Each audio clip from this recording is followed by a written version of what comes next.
Right, it's going live. So, get my notes up. Guys, Matt Haycox here, and welcome to another episode of the Matt Haycox Show. This is one that we are streaming live on Facebook, LinkedIn, Twitter, and YouTube. So if you're not watching it live, you'll be able to catch up on iTunes and Spotify over the next week or two. But today we have got a military legend, a special forces operator, and a successful entrepreneur. Today's guest has served in elite military units. He's conducted countless high-stakes missions. He's earned prestigious honours. He's had a 13-year military career, and he's spent a decade in the Special Forces. Now, after leaving, he went on to found the multi-million-pound technical clothing company ThruDark. He's also just released an incredible book, which I've started to read, but admittedly haven't quite finished yet, but I'm very excited to get there. But I know from doing the research for this podcast that both the podcast is going to be great and the book is going to be amazing. So Staz, welcome to the show. Matt, thank you for having me on, and what an incredible intro. Thank you. Well, I'm sure you'll live up to every word of it, buddy. I'm very, very excited. I hope so. Yeah, thanks for having me on. I appreciate it. Well, look, let's start at the beginning. You know, give us a bit of background and talk to me about your early life and what childhood was like and how you ended up in the military. Okay, I've got a tendency to waffle, so I'll try and keep it short and succinct and to the point, or the most sort of important part. So I was born and raised, for the most part, up in Wigan in Lancashire. Around about the age, normal kind of upbringing. I've got an older sibling, Andrew, a couple of years older than me. Just remember being outdoors loads, just playing, getting up to mischief. You know, wasn't particularly academic, but enjoyed school for the social aspects and sport in particular. And around about 8 years old, my parents split up, so they divorced. I then relocated to Nottingham with my mum. She remarried, and it was me and my brother and my mum, stepdad. Sort of growing up in Mansfield, a sort of a pit sort of village, just on the outskirts of, on Mansfield. And so that's sort of 8 years old, and I'm sort of transitioning through school. And then around about, around about 11 years old, I kind of, just as I'm transitioning into secondary school, I guess I had my first real sort of kicking the balls, really. My mum suddenly passed away from a brain hemorrhage. So overnight, it was a surprise and a shock to everybody. Fortunately, myself and my brother were up visiting my dad at the time up in Wigan, so we didn't have to physically see, what had happened. But I just remember him sitting us down, up in his house up in Wigan, and just sort of having that conversation with us. But and having vivid memories of that conversation right now, and sort of trying to put myself into that position. And obviously, horrible, life-changing, devastating situation to be put into, especially as a kid at that age. We went back to Nottingham.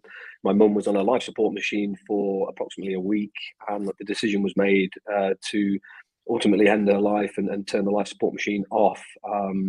Life then changed for me in particular, and my brother as well, and the rest of the family. I guess for us, did you go back and live with your dad at that point? Then did you? No. So at this point, we're now in a house, and I guess with hindsight now, and with age and experience, I can look back and understand what a shit situation that would have been as well for my stepdad. We didn't have a great relationship. He wasn't particularly abusive, but it wasn't great. And so now we're in a house. He's just lost his wife. He's got 2 kids that aren't his. And he's kind of thinking, what's going on? Thankfully for me and my brother, the decision was made that we wouldn't move back up to Nottingham. I think, we'd formed some friendship groups since moving down, since the split had happened. We were just transitioning into secondary school, etc., etc. My brother was already in there, and we decided to stay. I was sort of starting to play football, and my grandparents moved down, so they relocated from Wigan. So my mum's parents, they bought a small little bungalow in the same pit village. We moved in with those guys as quickly as we could, and off I went. I sort of started secondary school, and I guess for me, I felt a lot of anger, a lot of resentment, a lot of hurt with what had happened. But again, I think if we were looking back at things now, I guess I channeled it in the right direction. You see a lot of kids now, or sometimes these things happen to people, and it can often go to 2 different ways. And for me, I definitely channeled that and used that kind of I guess that energy and that fire, it sort of lit a fire in my belly. And I don't know whether it was wanting to prove something or just through the anger and of the situation. I just channeled that passion and purpose into sport. And around about 11 to 13, I started playing football at quite a high level. Were you particularly sporty, particularly academic? I was. Yeah, I was not particularly academic, but sporty. Yes, so I was playing football, at a high standard, a professional club affiliated to Mansfield Town. I was representing the county, etc., and then went through school and was then representing England schoolboys. Was then, representing better teams, Fulham, all these other places. And for me, I had what was looking or shaping up to be a promising football career as a professional. Unfortunately, that didn't work out. At around about 16 or 17, I was involved in a motocross accident. I kind of dislocated my knee in a pretty bad way, had surgery, went back the first game back. I remember being at Fulham and, my knee going again, sort of dislocating and just sort of punching the ground in frustration more than anything. And sort of the realization of that professional career slipping through my fingers. Actually, then I went to college, enrolled on a BTEC National Diploma course in sports science, continued to play football, was rehabbed, I was still playing at a high level. And then I was representing the British colleges football, traveled the world, went everywhere. And then I got offered a university scholarship in America, University of South Carolina, sort of full paid 4-year scholarship. I was 2 weeks out from traveling over to the States to enroll on that course or to start that journey. And I filled out some amateur eligibility forms incorrectly.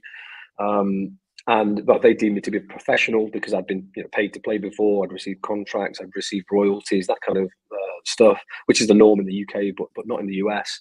So that then meant that I would have to postpone the application and go a year later, which at that time, that age in your life, you're sort of 17, 18, you're just, a year seems like a decade. So, for me, I left feeling disgruntled. I started working in a local gym. I was a gym instructor, a personal trainer. And I think a couple of years in, I was just sort of thinking, is this it? I've gone from potentially being a professional footballer here, from this having a scholarship, and I'm now working in a local council-run gym. It's just not very inspiring. I feel like I've got more to give, and more value to add, and for myself personally as well. So at that time, I started looking to different options. I was voluntold to read at school, and those were military history, and in particular, sort of Andy McNabb books, Special Forces, and the Marines, the Paras. I started to kind of develop a keen interest in that, which, for myself as well, looking back, there was no one really in my immediate family that was in the military, so there was no kind of figure or person that I was trying to emulate, or somebody that was certainly pushing me in that direction. At the time, the Gulf War was kicking off. We had 9/11. There was a lot of stuff happening with the Marines and the Paras in the mainstream media.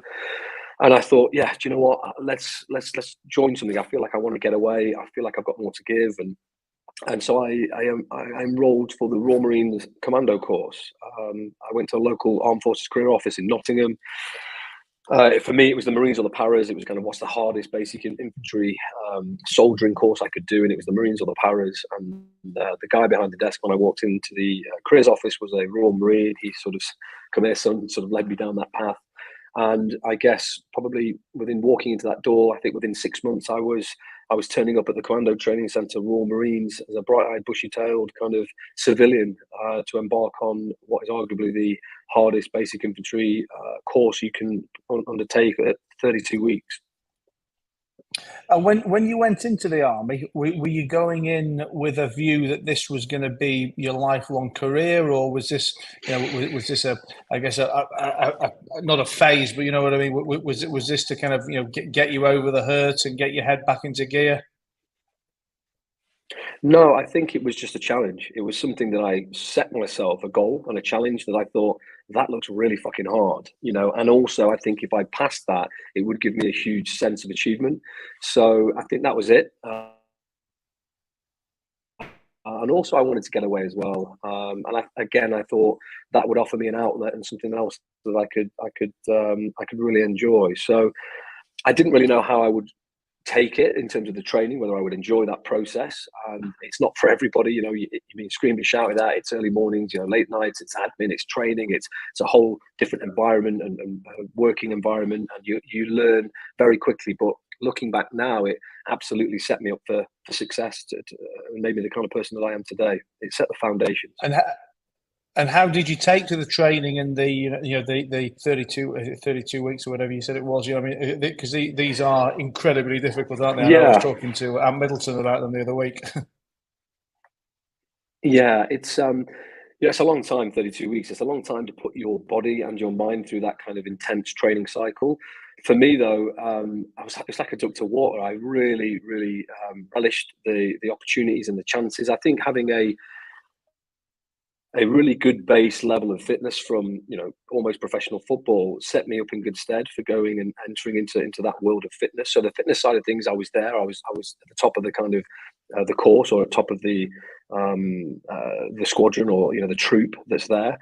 So I guess when you start, there's generally about 50 to 60 people that are in a troop. Every 2 weeks, there's a new troop that joins. And it goes through that cycle. In fact, myself and Ant were 2 weeks apart in terms of training. We were in the same training block, so the same accommodation. Oh, really? Yeah, so I've known him since training, and then we went to the same commando unit when we were both in Royal Marines, in the same company. So yeah, it's 32 weeks. I really enjoyed it. Obviously, there's parts that are pretty grim. You know, when you're sat in a sentry position in a wood block on Woodbury Common at 3 o'clock in the morning. Freezing and wet through and starving. There's grim moments, but for me, I really enjoyed the challenge. I love pushing myself physically and mentally, and by the end of the 32 weeks, you know, like I said earlier, it really did sort of shape the person that I am, and I learned a lot from that 32 weeks. I learned a lot about myself and what I was capable of physically and mentally, and I think at the end of that as well, I was awarded the King's Badge, you know, for the top recruit, and then I was also awarded the PT medal for being the fittest guy in the troop. So, you know, there were certain telltales, you know, success is leaving clues here. And I was looking back, and I was getting awarded these things and doing well in training, and the soldiering side as well. I kind of really took to and enjoyed it as well. So at the end of that, I went into I was badged. So really, you get your belt and your beret. So you get your green beret, the coveted green beret, and your belt and your stable belt, and you get your commando flashes that you can sew onto your uniforms. And it's a proud day, you know. You've achieved something. You set out quite a big task, and you've achieved it, and you have that, you know, you do have that feeling, immense feeling of achievement, and rightly so as well. So after that, I went into the 40 Commando, Royal Marines, joined a commando unit, and was kind of like, okay, this is it. It's going to be full of all these kind of amazing green berets and commandos and people, and actually, and it's not to shit on them, the actual reality was that not everybody is like that. You know, not everybody is on that kind of that same thought process or that same level that you thought it would have been. And I went on my first deployment to Kabul, Afghanistan, in 2006, and again, just sort of you're straight into the deep end. You have all this training, all this preparation and pre-deployment training, and you go out into theatre, and it's just a madness. You know, I remember my first contact; it was just sensory overload.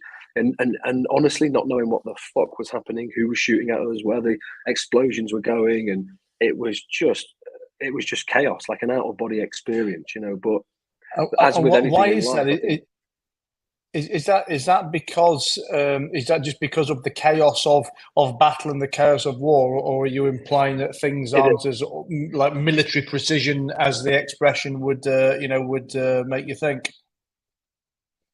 No, I think for me it is your first comment. So that the chaos of war, you know, it is the battle space is confusing, but also for me it was a lack of experience. You know, you think that your experience, you do all the training, and you are trained to a high level, but nothing can quite prepare you for, you know, the time when you do first deploy, or when you have that first contact, and you have an idea of what you would like, how you would like to present yourself, or how you would react in that situation. But look, the reality is, it's like being a boxer, isn't it? You can train and spar and hit punch bags and mitts all you like, but until you step in the ring under the you know, the lights and the chaos and the noise and the crowd and somebody just throws one straight down your pipe, you don't know how you're going to react, you know, and it does catch, you know, quite a few people out. So, but that's experience, you know, and those experiences then layered on over years and multiple contacts. You become sort of battle hardened and experienced in terms of how you deal and react to those certain situations. Well, let's talk about some of the missions over there. I mean, obviously you've seen some some incredible amounts of combat, and I'm sure there's plenty of things you can't talk about. But I mean, what can you share with us that really stands out as a particularly tough mission, or something that sticks out as a particular learning point in your life? Yeah, so there's one in particular in the Marines, and it was that that first kind of contact that was just chaos. But that was more of a personal learning development thing that that I learned a lot about myself. That I could react, and that I I was there, and I was able to do the basics, but also learn and develop into a better person. So that was the kind of the Marines. But also, I remember being on the front gate in Kabul, Afghanistan, and the first time that I saw UK Special Forces was on that tour. I was in charge. Me and a few of the guys in the Marines were on duty on the main gate. One of the roles and responsibilities when you weren't out on patrols was to obviously offer the camp security. So you would be at different stations, but on the main gate we would look at the flow and ingress and egress of vehicles in and out of the camp. We would be checking passes, all that kind of usual stuff. And 2 civilian profile vehicles rolled in, and out jumped 8 kind of cool looking operators with beards, long hair. They were dressed differently, had different kit and equipment, different weapon systems and all this kind of stuff. And they were British as well, which for me, the first time of seeing it, I'd heard about Special Forces, but they were kind of a bit of a mystery. And they're really, really nice, approachable people. They walked in, they probably had a meeting on the camp that I was working in, and then they left maybe 2 hours later. And that for me, it was just a moment of penny drop and thinking, who the fuck are those guys, and what are they doing, and how do I become one of those guys? So that for me planted a seed on that first tour. I then went back to the Marines. I had another deployment up to Scotland, and then for me, I started thinking more and more about Special Forces selection and thinking, what do I need to do to get myself in that world? So probably arguably one of the hardest soldiering courses that you can do in the Marines and in the military in general is the sniper course. And I thought for me personally, if I could pass the sniper course, that would set me up for success for joining Special Forces. So I put myself into the sniper course. I passed the sniper course with the Royal Marines back down at Lympstone. And then for me, it was another tick, another kind of verification to say, yeah, okay, now I can go on to Special Forces selection. And it's a volunteered course. UK Special Forces, you volunteer yourself to go onto the selection process, and off I went onto selection. And and selection is fucking hell, it's probably the best job interview in the world, isn't it? We're looking at everything, and it's designed in such a way to layer on complex tasks while you're tired, wet, hungry, all the usual things in the military, but just times 10 on another level. And then you've got all the weight carrying, all the navigation stuff, and they say it is basic soldiering done to a very high standard, which is true. But there are more. There's definitely a very, very steep learning curve that is attached to Special Forces, and they're always layering it on constantly while you're being reviewed and watched and looked at under the watchful eyes of the DS. So selection, that was 8 to 9 months, and again I passed. I was quite fortunate. You need a bit of lady luck on your side in terms of injury. I was fine. There's not anybody that doesn't go through selection without any sort of form of injury, but for me there was nothing major. I had a sort of twisted ankle and a few bits and pieces, but nothing that wouldn't stop me progressing through selection. And for me, once I'd set myself that goal and that idea, it then became like a burning desire for me. It became a real passion, and it sort of consumed my everything, my being. That's all I could think about, all I would talk about. And I really just, for me, it was everything, because I saw it as almost like there was no plan B. It was just plan A. It was Special Forces, or I don't want to go back to the Marines. And if I've got to go back to the Marines, I'll leave, and then I'll probably do something else. So, I really sort of, I put a lot of self-induced pressure on that in terms of passing the course. And thankfully I did. I then joined, one of the Sabre squadrons, and it's, again, snakes and ladders life. You sort of pass selection. You're a Marine, a sniper. I've got a great pass in terms of the selection. I've done well. Out of the 240 people that started that selection process, I think there were 6 of us that passed for the SBS. So that gives you kind of an indication as to the percentage and the failure rate attached to selection, and everybody on selection as well. That they're good soldiers, they're Marines, they're paras. I think Marines make up 50 to 60% of UK Special Forces. So there's a good caliber of person on that selection process, and then following that into the squadron and hit the biggest snake again, you're back to the bottom of the pile, and again the learning starts again, and it's different. Everything is different. The weapon systems, the communication, everything is completely different. And when I joined in 2008, it was probably it was the golden years. It was the highlight of Special Forces operations, particularly in Afghanistan at the time. It was very kinetic. It was high value target hunting, man hunting operations, but very tip of the spear, strategic level operations. And we were going out every night. Every night it was so busy, and the jobs were just, again, back to your original question, any that stand out. My first job in the SBS was a kind of Call of Duty style job that was just unbelievable to me. And I use the word fortunate, hopefully in the right context, because war again and everything else, and the battle space, it's I'm not trying to glamorize it by any stretch of the imagination, but it was everything that I wanted and hoped and dreamed of joining in terms of Special Forces and what the missions were. And they're very different to conventional Green Army missions.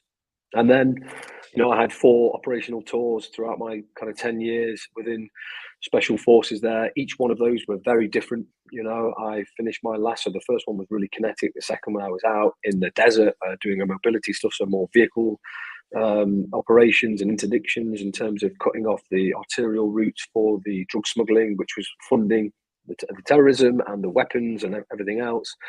And then I had another kinetic tour, and then I did my last tour in Kabul, and I was kind of in charge or leading a partner-led force. And by that stage in 2013, it was now we're kind of handing over the baton to the in-country partners, the Afghans and their special forces and their special police. And at the end of that tour, I was recognised or awarded the Conspicuous Gallantry Cross for bravery for combat actions, specifically for that tour. So I'm condensing 10 years here and all the other things that we did, and the training and everything else, and into hopefully a quite a succinct time period. But yeah, it was busy. How were you seeing yourself develop as an individual? I mean, were you noticing changes, I guess, in your interests and your mindset and in your psyche? Yeah, absolutely. So I have changed and developed and grown so much, and it always strikes me as odd when people, if you don't see people for a while and they say, "God, you've changed, haven't you?" And almost like it's a negative.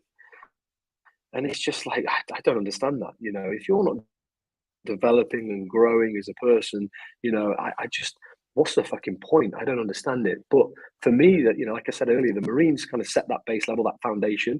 It set me up for success in terms of soldiering ability and what I knew that my body and mind was capable of. And then Special Forces just another level above that, another layer.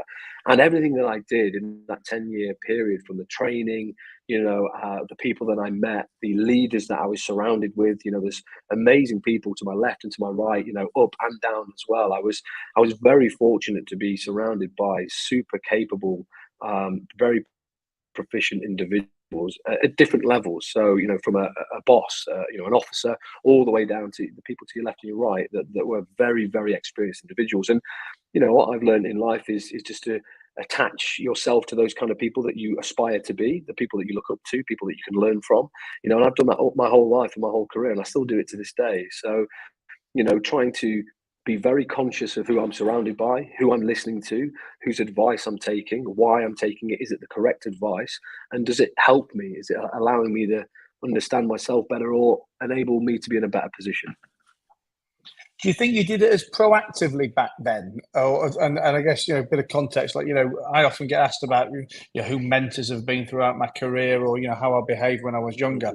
And look, when I look back, I'll always say, I had these particular people who were mentors to me, or, this was a way that I behaved, which, in hindsight was the right way to behave. But I think, during my 20s, it was more by accident than by design, if that makes sense. And so like now, if you ask me who my mentors are, I can say, well, these are my mentors because I understand the concept of mentorship. I actively seek these people out. You know, like in my early 20s, I was just fortunate to be humble enough or intelligent enough to decide to link onto some people and latch onto some people. But I mean, did you think you knew what you were doing back then? Yeah, I think there's quite a few very good points you've raised there. One around the humility and probably the EQ side of things as well. So having that intelligence to understand yourself and understand and be open to learning and developing. So yeah, at the time, look, when I joined the Special Forces, you know, it's like, I guess joining if you're a professional team, a rugby team or a football team, you would, you know, instantly look to who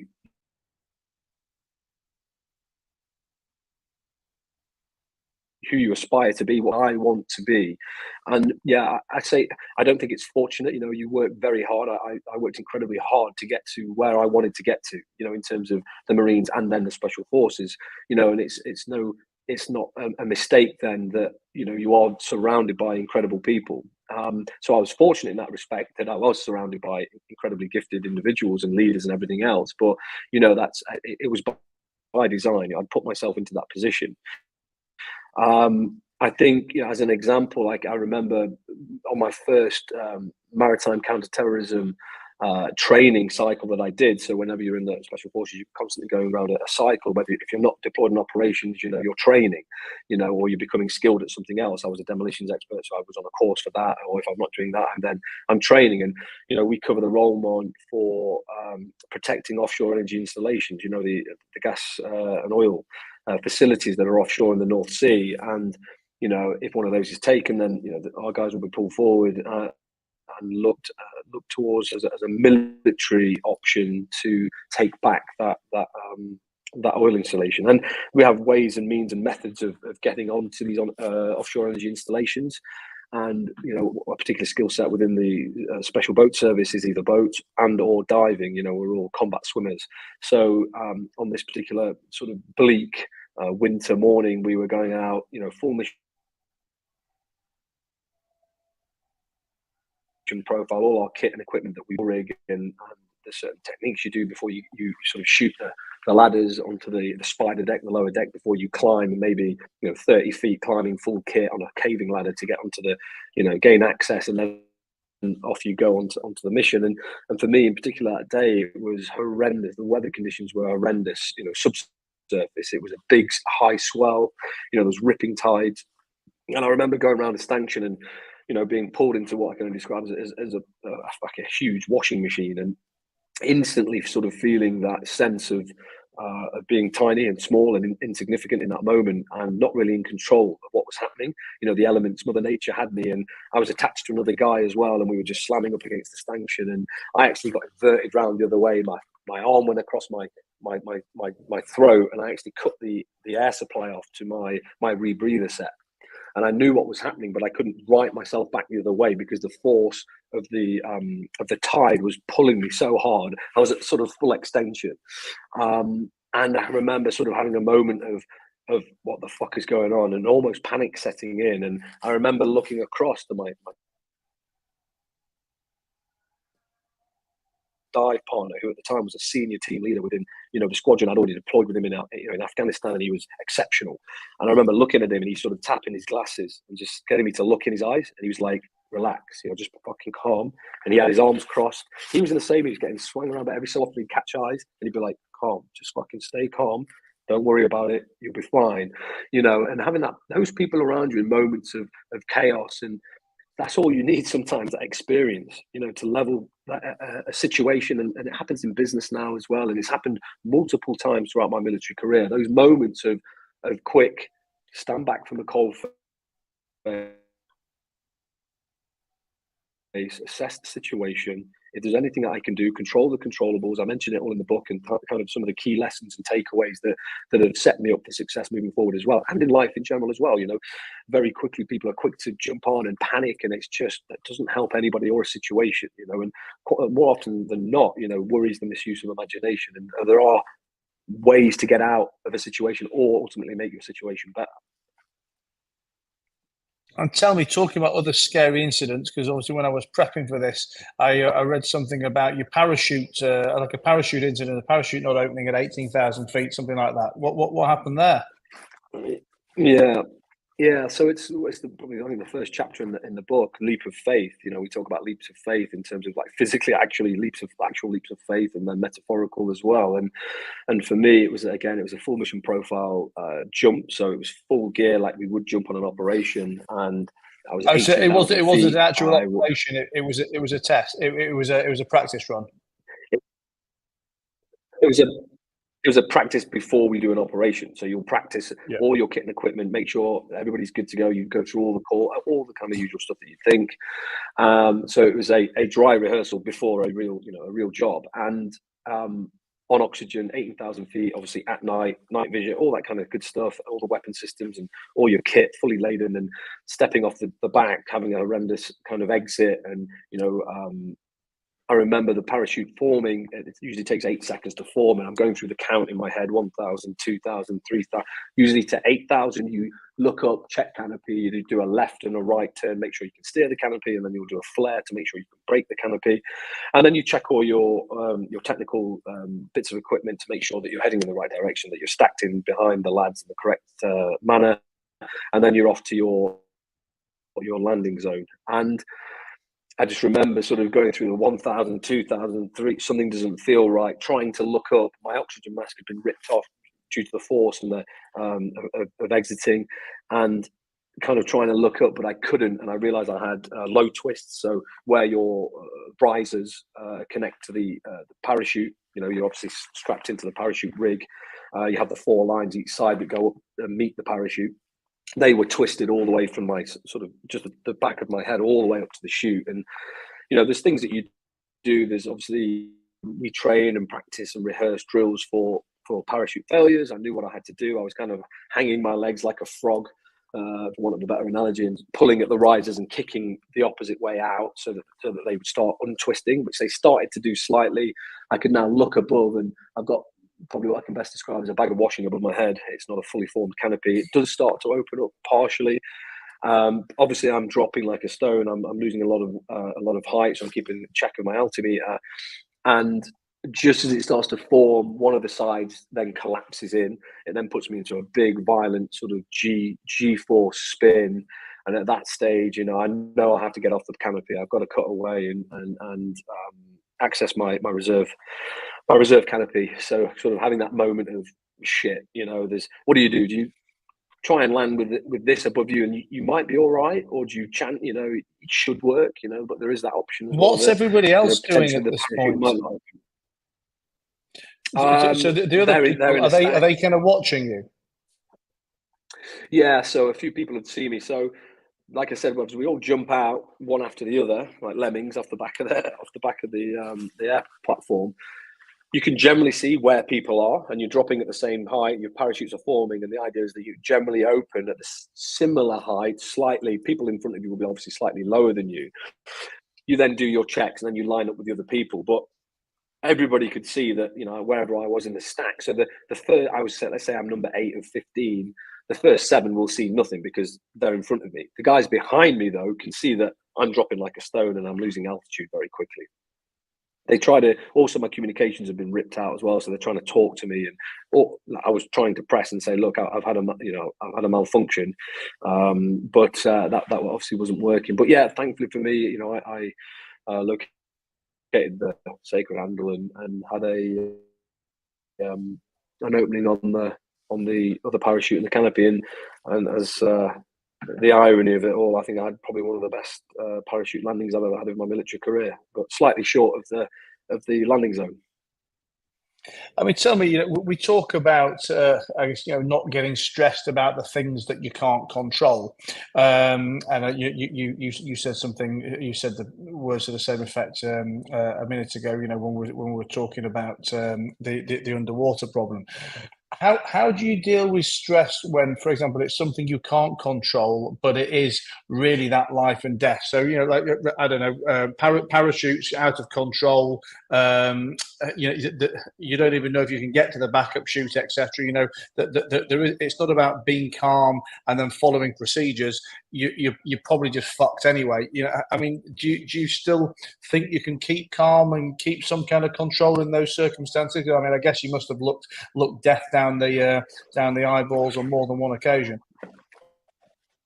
Yeah, it's a good question. There's obviously moments of, and we probably, if you've ever been involved in an accident or a car, you know, a road traffic collision or something where people have that moment of everything slowing down and you're having those thoughts, you probably, I think the brain's capable of 4,000 thoughts a minute or something crazy, isn't it? So you definitely have that moment. I'll give you an example. You know, I was in a particularly bad contact. It was actually in the daytime, which is unusual for us to be operating in the day, but we were. I was on a forward-facing slope, quite exposed. You know, I had my sniper rifle. You know, sweating buckets. It's the summer. It's Afghanistan, and we've been under contact for quite some time now. And I just, you know, having those moments of feeling like, you know,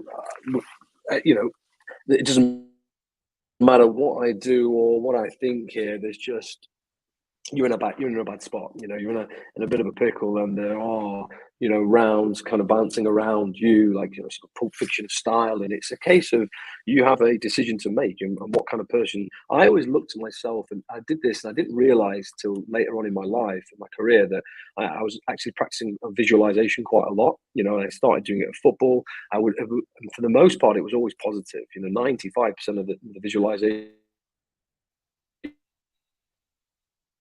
that I was doing was positive, and it was, what type of person do I want? What if that happens? How do I want to conduct myself? How do I want to come across to people?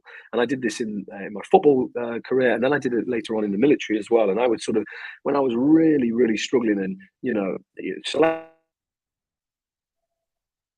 just puts you in some disgusting places mentally and physically. And you know, for the most part, visualization helped with that, because I would say to myself, how would a special forces operator conduct themselves? How would they hold themselves? How would they appear to be? Would they be feeling sorry for themselves? Would they be negative?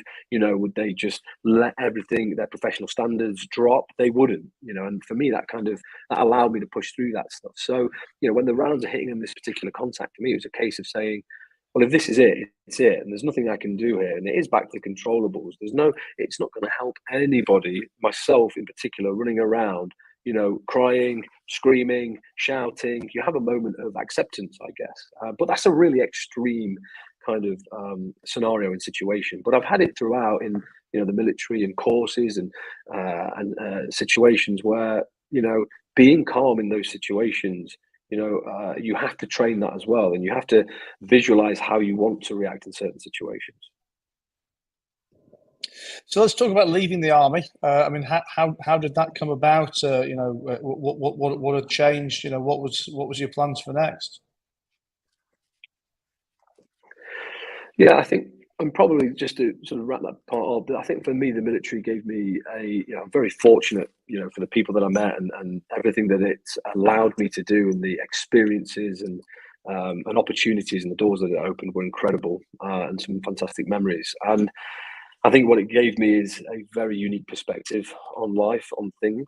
You know, I remember coming back from I think it's on an R&R period, so a rest and recuperation during a 6-month operational tour. You go home for 2 weeks, which is odd, but it's obviously for tax purposes, not really that they're that bothered about the individual, but they have to break you out for, they say it's for rest and recuperation, but who wants to go home for 2 weeks when they've been, you know, operating in the madness for that long? You know, it's just an unwelcomed, strange feeling. But I do remember landing back in the UK.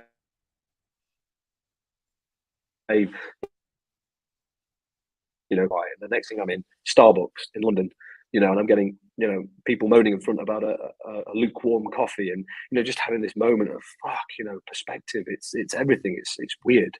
And you know, so leaving the military for me in 2018, I finished as my last 2 years. I was the chief sniper instructor for the whole unit, so I was involved with the training and operational deployment of the squadrons for long range shooting, but I was also a small arms fire instructor as well, from pistol to close quarter combat stuff. And I enjoyed that. I enjoyed the element of training and teaching people and passing on knowledge. I enjoyed it. But I think for me, I was 13 years in. We signed an open engagement contract for 22 years in the military. You then put in 1 year's notice to leave beforehand, and then the military take that 1 year, and depending on how long you've done, you have built up learning credits and money that you can put towards courses, university courses, or if you want to be an electrician, you can be enrolled on for a year onto an electrician's course. But for me, I think the wind had just been sort of taken out of my sails. I think I'd had 13 years, but 10 in particular, my more formative years, within the SBS, that had really shaped me and my career. And I just thought I've kind of ticked the majority, if not all, of the boxes that I wanted to tick. I'd had such an amazing time and a fantastic career. And also it had taken a toll on, my first marriage. I'd met a partner at a very young age at 18, married super early, 21. We had a kid, my eldest Lucas, who's now 11. And we went all through that whole process together. And it just took a huge toll. And I thought, then as I was leaving, we were separated for a couple of years. And I met my now wife, Ruby, and I just thought, I don't want to see this happen again. I've found somebody, special. And what does life look like on the outside for me? And when do I want to leave? Do I want to leave on my own terms, or do I want to leave on other people's terms? And I saw a lot of people that were in the job that were staying on later and longer, that weren't actually enjoying the jobs that they were doing. And as you get older and the more experience you get, and you've got an important job, you're looking after the guys, and planning and training, and you're one of the bosses, and you have sort of major level bits and pieces. But it didn't really appeal to me as an individual. And I think leaving it, in 2018, I was 33 at the time. I still had what I felt is a good crack at the whip to do something different. I still had a lot of energy and a new chapter that I felt I could still provide a lot of passion and purpose into something new. So in 2017, I started thinking about it more. My friend and business partner, co-founder of ThruDark, Louis Tinsley, was also in the SBS. His situation was slightly different. We were actually parachuting out in America, training at the time, and he was being medically discharged for his back. So he was leaving. His kind of hand was forced, and we started talking about. I sort of said, "Look, I think I'm ready to leave as well. I've had an amazing career. I've done everything I wanted to do. What could we do if we left? Should we set something up? Should we, the obvious, I think, more natural transition for us with our skill sets is to go into private security. Our skills are very transferable, highly paid jobs, looking after people. And we did a bit of that when we left, and we were cherry picking jobs, working for the NBA, and, we were doing the Super Bowls, we were doing basketball, high profile stuff. And it was fun. It was good. And I was surrounded by, again, those like-minded people from, former special forces guys, and it was safe. And it was something that I knew, and I could obviously clearly just move straight into. But I think for me and Louis, we wanted something different, and we loved the outdoors. We loved, technical clothing and bits and pieces. And we started talking about, actually at the time we were parachuting again, and I was having issues with kit and equipment and a jacket. And actually during that parachute failure that we spoke about in the phone as well, and the sort of jacket was flailing in my face, and it was a high-end technical piece of kit, and we were sort of critical about how things were performing. And being from a sniper background, we were sort of kit pests. We were always tinkering and playing with our own kit and equipment to make it more fit for purpose. And for us, when we looked at it, semi-objectively, we thought that we have a lot of credibility, authenticity, and experience in operating in all these different environments in the world, from the cold, the Arctic, to the desert, to the jungle, Scotland, all these places that we'd operated and thrived in. We thought, and we loved the outdoors. Well, why don't we just make technical outdoor clothing? How hard could it be? Naively. And I think, you need a bit of naivety, don't you? You'll know this as well, Matt. And it's whenever you're starting something new, whether it's military or whether it's business, you need that level of, let's get stuck in, and you kind of work things out as you go along. But again, there were transferable things from the military that we learned that are in the book that really helped us plan and focus in the best possible ways. And I was fortunate because, you know, I had Louis by my side as well, who's exceptional, you know, very, very good. And we're actually quite different in terms of who we are and where our strengths and weaknesses lie as well. And they complement each other very well. And I think that's been one of the main, is the main key to what has been ThruDark's success as well. So when you started ThruDark, I mean, like I say, you wanted to go and do something that you enjoyed, that you knew about, that you loved. But I mean, did you really feel like an entrepreneur? Was it a big plan to be a business owner, or was it just a look? We need to go and do something. We need to make some money. I think this might make some money. Yeah, probably at the start, what begins in its infancy as probably a lifestyle brand, as it was. You know, we love being outside, love climbing. Well, let's make clothing and equipment that we like, that we think is cool, that's different. And for us, it was looking at other competitors in the market and saying, well, you know, who's technically very good? Okay, those guys. But they kind of look the same. Everything is the same. Well, how can we make it look cool like those guys? And there's nobody operating in that space that's got really technical capable outdoor kit and equipment that also looks different, that's very unique in its approach, that also has our story and our authenticity again and credibility. So off we step with the business plan. We got other people involved, and at the time, a successful individual, Clark Investment, and I'd been introduced to him through another friend, and we've been friends for a couple of years. You know, it'd be food and drinks, the usual stuff, and I kind of understood what he did, but not fully. And I think he heard me and Louis talking, you know, in the pub. We're having dinner together, and I probably was all good plans are formulated over too many pints, and he sort of, you know, lent his ear and said, guys, you know, I know you're both leaving the military now. What are your plans? You know, what do you want to do? And we sort of explained the idea of ThruDark and what it would look like, where it would sit, where our experiences, you know, lent themselves, and also, and you know this as well, with investment into people. You know, you're investing into, yes, an idea, but more importantly, the people behind it. And we proved ourselves. We proved ourselves in so much that, not from a business perspective, but as individuals. And I think, again, going back to my original statement, saying that, you know, the military and the special forces in particular had set us up for success. We had very unique, incredible characteristics that,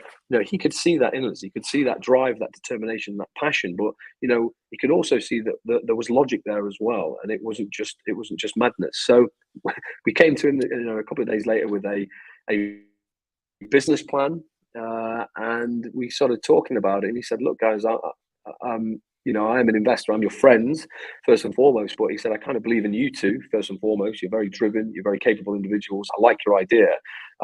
Shall we do it? You know, let's go for it." So we did. And at that stage, myself and Louis both invested all of our savings. You know, Steve put an initial founding investment in, and we were off to the races. And, you know, that first year, it's crazy. I think looking back now, we had help and support from other people, and, you know, leaning into things that we knew, or people that we knew in our network and social media profiles, and people such as Foxy and Ant and all these people helping us, you know, really did sort of give us a level heading. And also we had that kind of unique story behind us as well. No one had done this before, and we were plugged into different people, and we're quick learners, you know, and I think looking back now over the past 6 years, we probably had the best business course that you can have, I guess.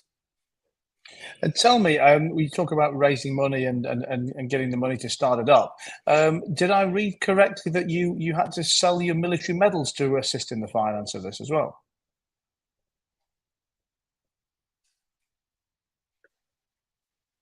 Decision, obviously, but I think, you know, I learned a lot from that, and looking back now, and I mentioned it in the book as well, but in terms, I think the chapters are titled "Medals Are for Mothers." But I think for me, it was a difficult decision. But when I actually worked things out logically and removed emotion from the decision-making process, for me personally, I was thinking it's actually a very logical thing to do, because at the time I was leaving, so I was spinning so many plates, leaving the military, leaving special forces, trying to set up a business, going through a messy divorce and a financial settlement that was attached to that. And I was in the courtroom, and actually my ex-wife, you know, their solicitors had brought the medal into the proceedings and attached it to as a part of the financial settlement. Now they went and got that valued. I'd never had it valued, or would never think of selling it. And as soon as I understood what that value was, and they explained it as well. It's like a piece of art, that also, whether you like it or not, and emotions removed, that should be put into the financial settlement. And I didn't think they would, but the judge agreed. He said, yeah, well, it is. And we won't force you to sell that medal. But if you ever do sell that medal, then, she's due half of it. So I thought, well, where am I at right now? I'm leaving the military. I'm moving into the unknown. I need funds. I need a clean financial settlement break. I don't have the funds myself. I've got some own personal debt that I need to get rid of.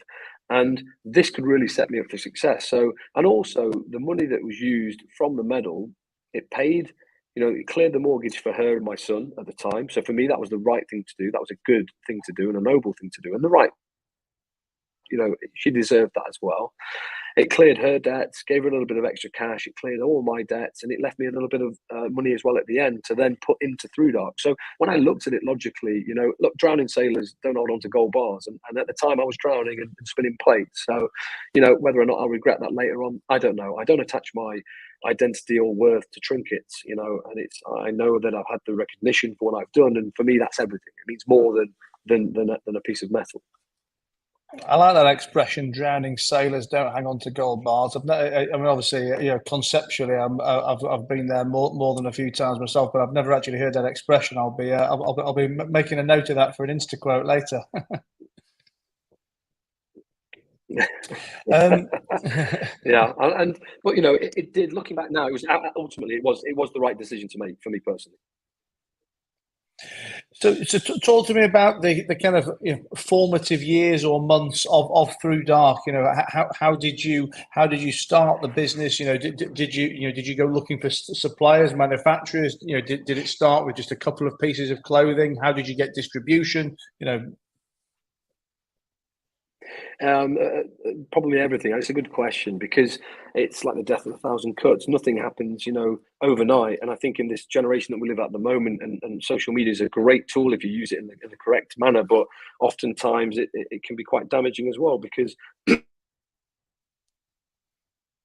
people don't want to understand that business is hard and things take years to build, and they just want a quick fix or a solution to something. And it's similar to the gym or training, and it's the same with, you've probably heard that, you have heard the saying that, if you keep going and keep working hard, in 10 years you'll be an overnight success. And there is an element of that looking back now, in after sort of 6 years or towards 7 years, and the business is in a great position and growing really well. But in the beginning, you're doing everything. You're spinning plates. It's not too dissimilar to any other startup or entrepreneur. You're learning on the job. You're making mistakes. You're failing, but you're failing fast, and you're failing forward, and your understanding and your ability to learn and adapt to that change is part of it, and very similar to the military as well. So, at the beginning, Louis went out to China of all places, went to Guangzhou, went to the biggest sort of fabric and textile convention. At the time I was still serving, I was about to leave. I was getting messages from him. I'm meeting all these people, your suppliers, and it's difficult at the beginning because you're not established. You're not a business. You've got a business card, which doesn't really lead to much. There's no footprint. There's no website. There's a website, but a landing page. There's no social media following or gathering, and so we started down this process, and to cut this sort of condenser, what is a very long and complex story, and make it as succinct as possible. We met a British designer called Jeff Griffin, went to his farm in Loveland, like an eco retreat. I had a strange first interaction with him. He's a designer, very good. We loved his stuff. He then took us out to Italy, to an incredible factory, to a factory we still use to this day, and they were producing for high-end fashion brands, Moncler, Chanel, Fendi, but they're ski and outdoor wear. So we were in a good place. And we started going through the design process with Jeff, the ideas that we had and what the aesthetic, what we were wanting to look like, the materials. We were doing everything, looking at everything, and it was brilliant. It was exciting. And then we get our first few samples, after a couple of months, and we're trying to build a social platform. And one of the key or unique benefits for us is we were designing, developing, and then testing the clothing ourselves. And we were trying to storytell through social media platforms. So Instagram and the like, we would show people what we were designing, what the thought process was from the materials, the trims and everything, and what we were designing the jackets for. And then we would go out, to Scotland, we'd climb, we'd hike, we'd do all this stuff, put it through, the ringer, and then we would make tweaks and changes and amendments. And, thankfully we've refined the process now, through having surrounding ourselves with subject matter experts. But back in the day, I think the first parka that we launched the brand in 2018 in May. So just coming into the height of summer, we had 3 products, and this wasn't by design. We were due to launch in the December, but we had technical issues with the website. Everything was delayed, the manufacturing was delayed, and we launched with an Arctic parka, a hybrid jacket, and a pullover jacket. And people thought we were mad, or it was by some design that we were launching an Arctic parka coming into the height of summer, which is madness. But we had 3 products and a couple of baseball caps, t-shirts, and some merchandise. But we were kind of off to the races, and then over time, you develop, you tweak, you change, you understand processes better, fabric cutting. You have to understand every process, and that's something that Louis jumped into on the product side.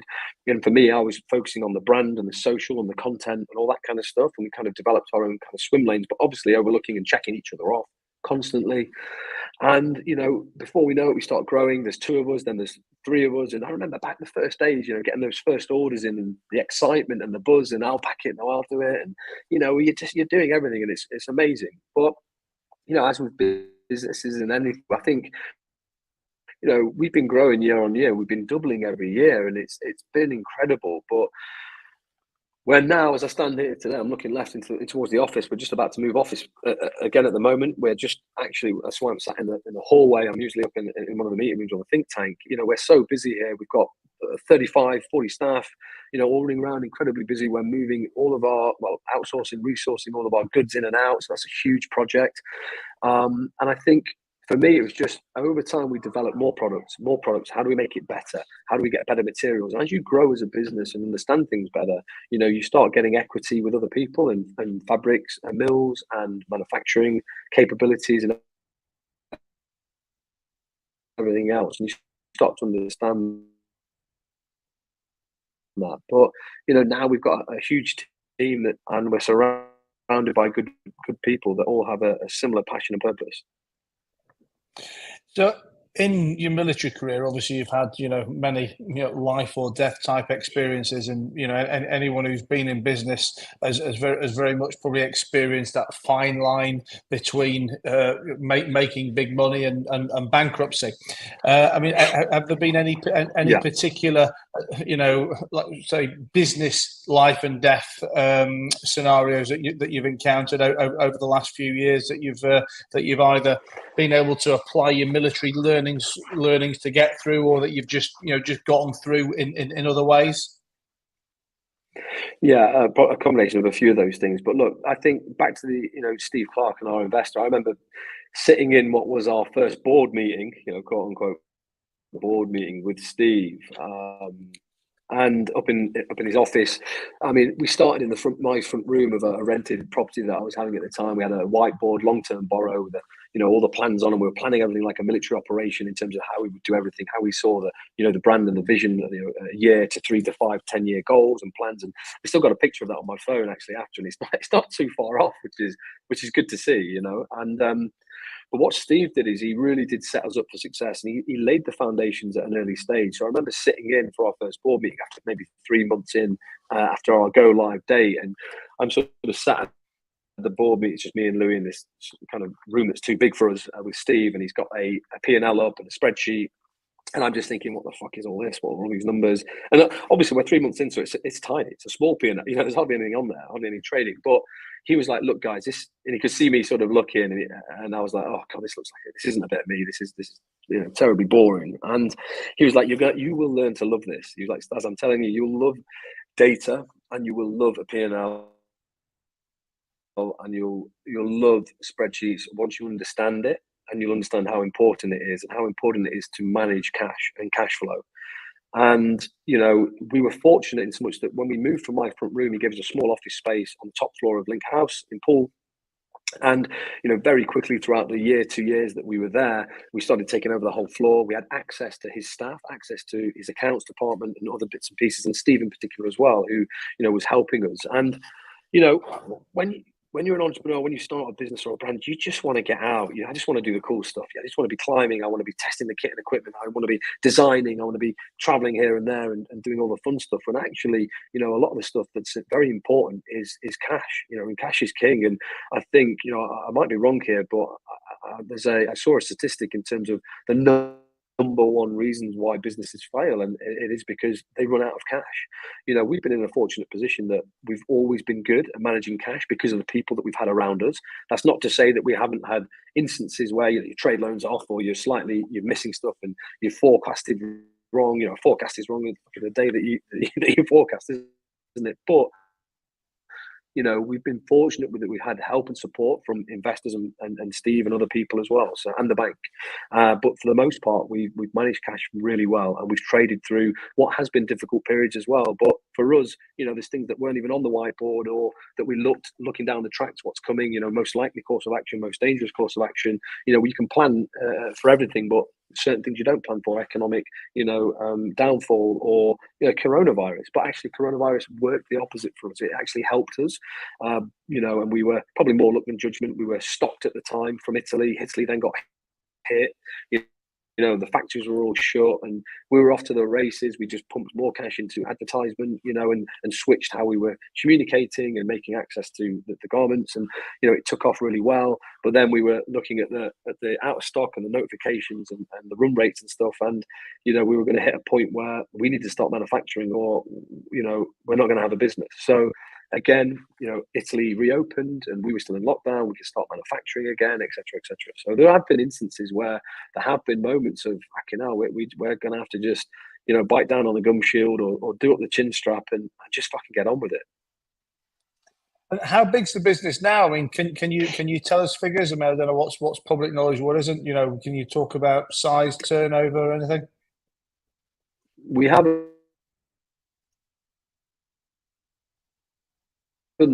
published stuff, but I think we're going to have actually from so Al Barrett, who owns Grenade, he's just invested as well. Oh, yeah. The founding investor, okay. Steve's put some more money in. So I think I'm not sure when we're going to publish stuff like that, but I think valuations around about £20 million. So it's all shaping up and moving in the right direction. And how does that make you feel? I mean, is it something that has kind of hit you? Do you take a step back and go, I was a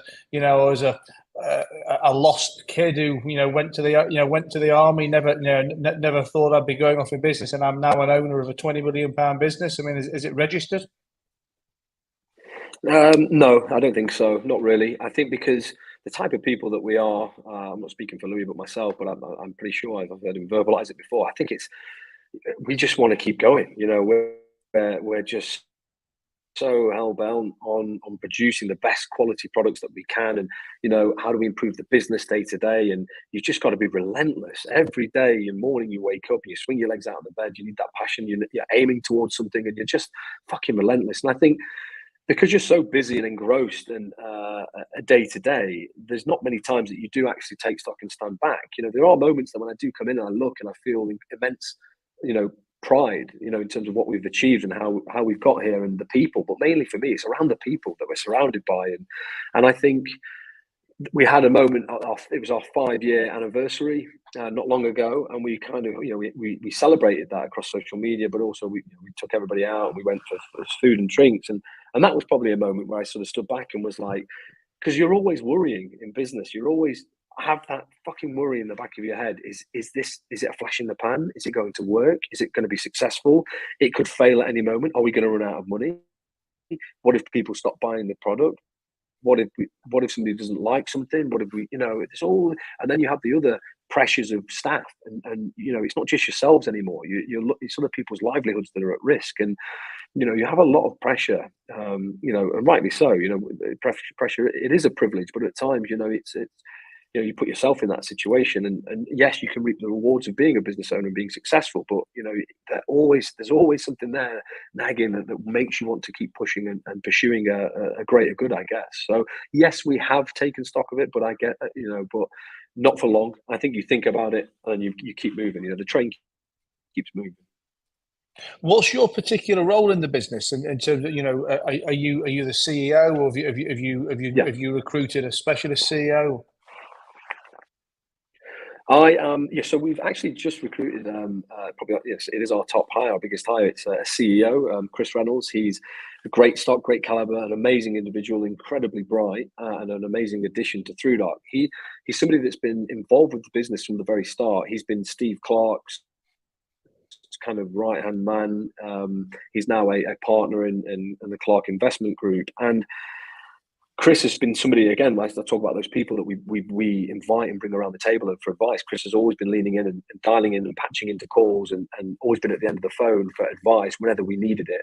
And somebody that you'd always want in your business, that kind of person, but we could never afford him, first and foremost. And two, he was busy, he had another job. So, another one of Steve's investments, Bremont Watches, luxury UK brand watch company.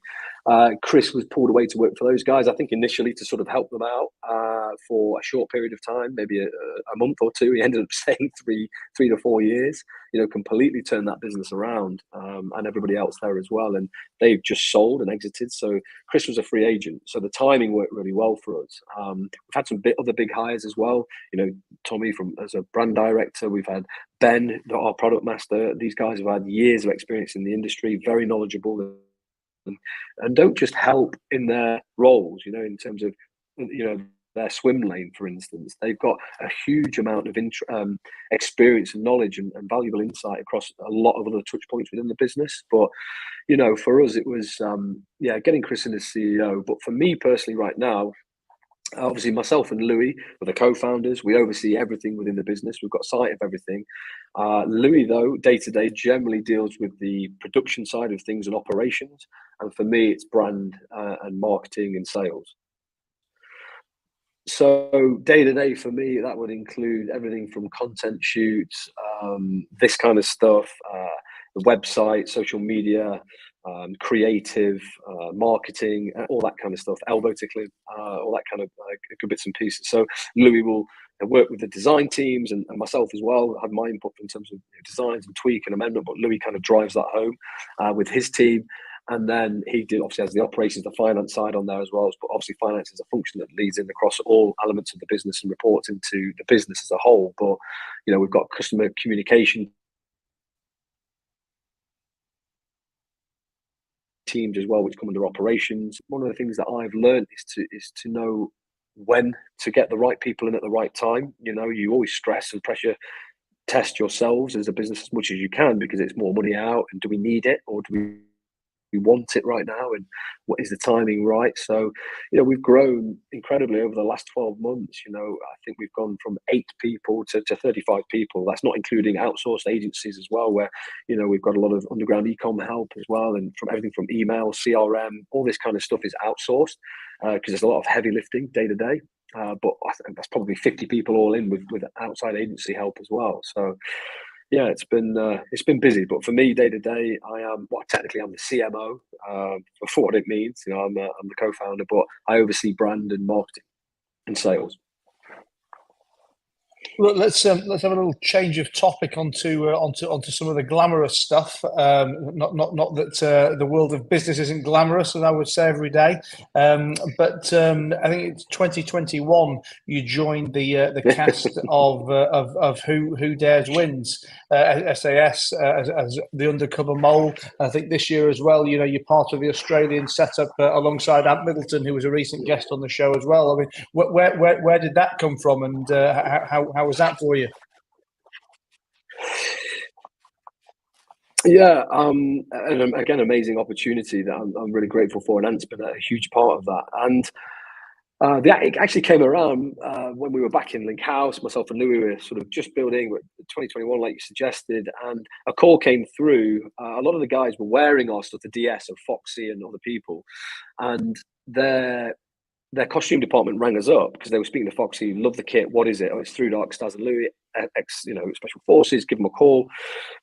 So when they rang us and talked about clothing, we presumed it was for the DS, but they said actually it's going to be for the recruits. And we said, well, that's not something that we want to kind of pursue in terms of brand. We want the DS wearing our stuff, not the recruits. And also what they were looking for, they just wanted cheap, really easy kind of military cargo stuff that's just going to get beasted. And, budgets were super low. And I said, look, that's not what we do. We're a high performance technical outdoor brand. We don't make cheap fill in the blank trousers, t-shirts, etc. So that didn't work out. End of conversation, phone down, but thank you very much. And that was it. And then about 20 minutes later, the phone rang again, same person. Answered the phone, everything all right? And she said, look, we've just been talking with the cast and people and everything else in-house. And have you ever considered or thought about coming on the show as a DS? And I was kind of, no, not a chance, sort of laughed it off, sort of not interested. Look, we're super busy. We started the business. We'll kind of leave that to Foxy and the guys.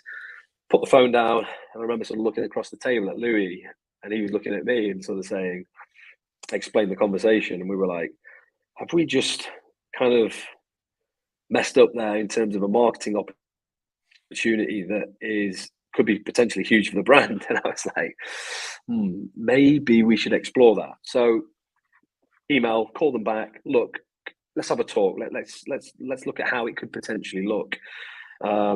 Anyway, long story long, ended up going down for interviews in London. Didn't really want to do it, but kind of could see the value in doing it, and in terms of marketing and the eyeballs and the mind share that would bring. So off I went. Next thing, I'm a mole, the worst mole in history probably. I'm with the recruits, trying to blend in with those guys. I do 6 days undercover, trying not to make eye contact with any of the guys while they're beasting us. And then I get revealed as actually, undercover, and I've been kind of behind the scenes, sort of checking them out. I then join, the DS as a DS. This is Channel 4 at the time. And then it was great. I then stayed on. I filmed the celebrity version after. It was brilliant. Had a great time. And then, subsequently left the show. I wasn't called up again, wasn't required. They were changing things around, different DS. I came back to ThruDark, was kind of like, yeah, that's brilliant. We've kind of utilized that and maximize that opportunity. That's great. It was great for ThruDark. We used the assets and had a lot of web traffic. Brilliant. And didn't think anything more of it, really, to be honest. And again, we're so busy with the business side of things, and really thankful to Louis as well, and sort of taking up my part and my elements of the work while, in my absence. He's been brilliant for that.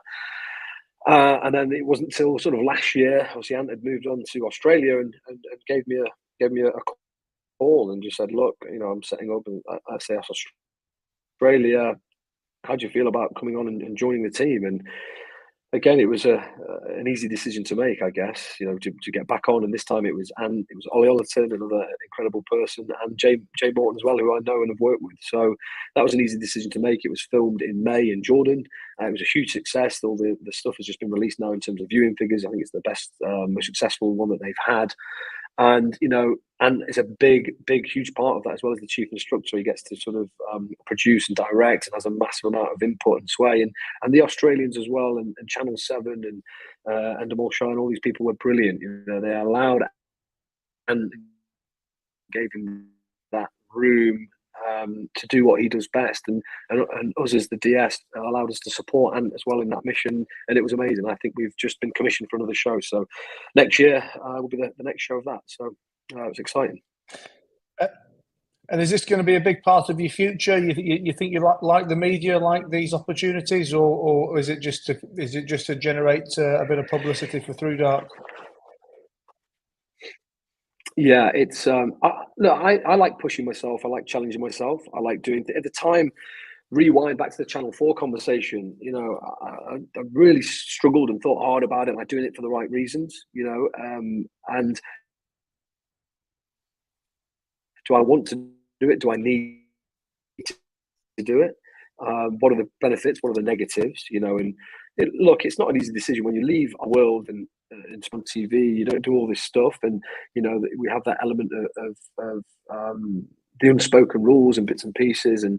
But I think when you leave in the world we live in right now,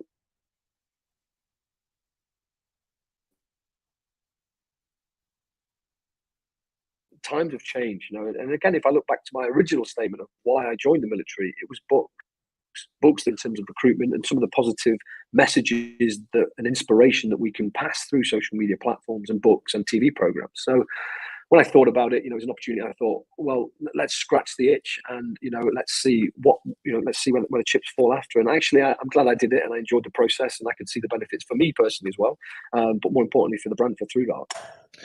So tell me about the book. Obviously, we can't finish without the book. I mean, I know we've referred to some of the chapters and some of the activities whilst we've been having this chat. But where did not so much the idea, but I mean, when did you decide to write a book, and what was the logic behind it at the time?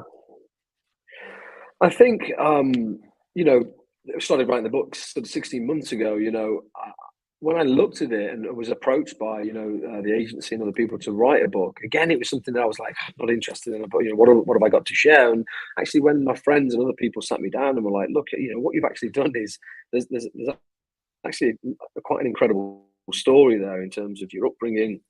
The football, the military, special forces, now into business, everything's going well, and life, and the stories and the learnings that could be passed on there. So that was the kind of initial idea and the concept. And look, again, kudos to Ant and Foxy and Ollie and Billy, the guys there that have really stuck their head above the parapet. And for me, they've really blazed the trail for the rest of the people that do leave the military and want to pursue other careers as well. So, and in terms of writing the books, Ant's had huge success, and Foxy, but they've been quite different in their books and their approaches and kind of their teachings and methodology and everything else. And Ant's a super positive, inspiring individual, and his books lean into that, and the confidence side of things. And Foxy talks about his battles and struggles that he had with mental health, which has obviously helped a vast amount of people, myself included. And for me, it was like, well, what can I add? What value can I add to people? And it's about when we break everything down, having that sort of self-belief in yourself, but also learning, the title itself, The Hard Road Will Take You Home, was a mantra, something that was spoken to me atop a grassy hill by a commander at the time in the Royal Marines. It was something, the speech that he delivered, that you can hear a pin drop on this bottom field. And, he talked about life and how difficult things are, and how putting yourself through adversity and difficult, challenging situations really do help you develop and form as an individual, and he was sort of saying, look, you're in the right place right now. You've all chosen to be here for the right reasons. This process is hard and it's difficult, but and as cliched or as it sounds, it's for him to say, sort of, don't take that easy option. Stop looking for shortcuts. The hard road will fucking take you home. Looking at things and not looking for an easy option. That's where the fucking beauty lies in life. And he's exactly right. And I've taken that mantra with me through life in everything that I try to apply it to everything that I do. And business is exactly the same as well. Stop looking for fucking short, easy, quick wins, because 9 times out of 10 they're exactly that, just a short, quick win that doesn't have longevity, that has nothing, no substance or no meaning. And I've actually learned quite a lot through the military that are applicable to life as well. So in each chapter, I try and talk about, or give you an example from life, from military, and from business. There's a story from each one, and I attach it to that specific chapter in particular, and talk about the things that I've learned. Hopefully that it comes across in the right manner. It's with humility and sort of my fuck ups, my learnings, what I did right, what I did wrong, what I learned, how I've become better and developed as an individual as well, and how ultimately I've applied that now into business moving forward. Did you have a particular process for writing the book, or did any of the other boys help you out with any of their ideas? Yeah, so again, with everything in life, you need help, you need support, and I've been very fortunate. I had an incredible ghostwriter, Matt, who was Nims's ghostwriter. I think he did Usain Bolt as well. And I went through this process with Matt, and there's a lot of this. At the time it was COVID, we were a lot of Zooms and chats and talking, and he kind of draws the information that he requires from me, and we kind of started shaping the book in terms of how I wanted it to look and be presented, my tone, the things that I'd learned along the way, and how we would then structure the chapters and everything else. And he was a huge part of that. I'd also help from inside here. I'd have friends, trusted opinions that I would lean into for advice on certain elements of the book or chapters, and Louis to cross-check things. I had George here as well, who works for us, who's an avid reader and again, a trusted opinion, a master of the written word, somebody that would give me honest, reliable feedback. And, you know, and it just takes age and lots of tweaking, changing, and that doesn't sound right. That's not quite the message that I'm trying to get across. Can we tweak it, change it? And, you know, it's a long process. And it was actually, it was an enjoyable process as well, you know, to kind of, you know, to go through that. It was like nostalgic as well, thinking about the past and what it had taught me, and, you know, a lot of things that actually upon reflection have really helped me, and things that I thought I could pass on and hopefully pass on to other people as well through the text. Well, we've talked a lot about mentors and mentorship throughout this conversation. I think, you know, just to wrap up with, for me, I'd like to look. We've talked about people mentoring you or people mentoring me, but, you know, if you were to mentor someone now, and I'm sure you've got, you know, whether it's young people who look up to you or whether it's people in the business that ask you questions, if you were to give aspiring entrepreneurs and individuals, you know, just, you know, one piece of advice who are looking to achieve their goals, I mean, based on your remarkable journey of the military, of business, and everything else you've done, what would that single piece of advice be? That's very hard, isn't it? It's a great question, but very hard to single down into one thing. But there's actually, well, take the title of the book, The Hard Road Will Take You Home. But I want to say to people that, you know, everything is possible. You can achieve everything as well. But I think for me, one of the main takeaways, and one of the chapters is called How You Do Anything is How You Do Everything. And again, something else you can apply through life. Just think about doing how you do anything and applying that mentality to doing everything to the best of your ability. That's all that you can do. And that's all that anybody can ever ask of you. And, you know, setting yourself up for success and not allowing yourself to be pulled off course. But, you know, if you can honestly say to yourself, that is the best that I can do right now with everything that I know and everything that I have at my disposal, there's nothing more that I can do. And I think that's a good thing to take through into, you know, into business and life as well. So really concentrate, whether you're sweeping the fucking floors, whether you're packing a parcel, you know, whether you're attending a meeting, whether you're looking at a product development piece, bits and pieces, whether that's your life, whether you're training, your relationships, how you do anything is how you do everything. Be the best. Yeah, whatever you are, just be the best. Well, listen, Staz, it's been an absolute pleasure to have you here, mate. Love talking, and I'm definitely going to love finishing off the book as well over the next few days. Just before you go, I mean, just give a shout. Actually, what somebody in the live stream actually asked if you've got any plans for a UK tour, like the rest of the guys that tell you story. Maybe answer that and just give a little shout out to where people can get the book and follow you and everything else. Yeah, thank you, Matt. Again, I've really enjoyed this one. Okay, yeah, so usual, sort of find me on all the usual social media platforms, Staz ThruDark, and then website, everything else. But the book in particular, click the link in my bios, but it's available at Amazon and Waterstones, all those kind of good retailers. The audiobook as well, apologies to people that have pre-ordered the audiobook. There's been a technical issue, so that should be rectified next week. I'm narrating the audio piece as well, but there's also some special guests after most of the chapters. I'm joined by a few special people as well to kind of talk on the chapter as well. But yeah, I think that's it. In terms of the tour, I'm not sure yet. I think let's see how well the book does. Let's see how how the uptake is. It's been really good, really strong and positive. And, you know, and thank you as well to Atlantic Books and Alan Unwin and everybody else that have helped out, and WF House, in terms of allowing me to sort of produce and publish the book. They've been incredible. So yeah, let's see how it goes. I'd love to do a tour. I'd love to do some book signings and meet people, because generally speaking, when we do things like ThruDark, what we've tried to do is bridge that connection between consumer and brand, and hopefully we've done that, you know, quite well through storytelling and being authentic and genuine and being ourselves. So, you know, I love it when we do open the doors, you know, HQ Unlock days, and we get to meet people as well. It's something that I'm passionate about. So yeah, I'll get onto that, and as soon as there's any information, I'll release that. Awesome. Well, listen, guys, thank you very much for listening. Thank you very much for watching. And if you've only joined halfway through this, you'll be able to catch the full thing over the next couple of weeks on iTunes, Spotify, YouTube, wherever we normally post all our podcasts. So thank you very much for watching. And Staz, thanks a lot for being here. Staz, I'm just going to end this live stream. Thank you. Stay on.